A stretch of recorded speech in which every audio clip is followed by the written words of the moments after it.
Opisyal nang bumalik sa GMA Network si Denise Laurel pagkatapos ng halos 20 taon at nakatakdang bumida sa paparating na afternoon series na Prinsesa ng City Jail.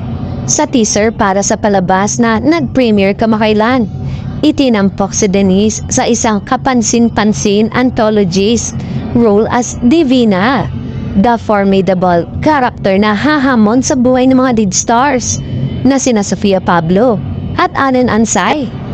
Ang huling teleserye appearance niya sa GMA ay noong 2005 pa na fantasy series na Encantadia.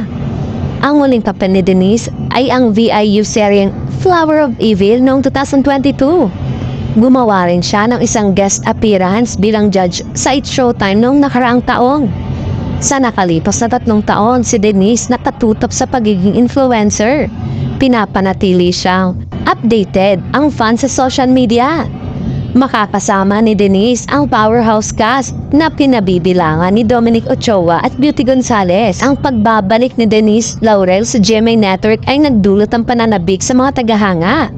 Ang Prinsesa ng City Jail ay nakatakdang mag-premiere sa January 13, 2025.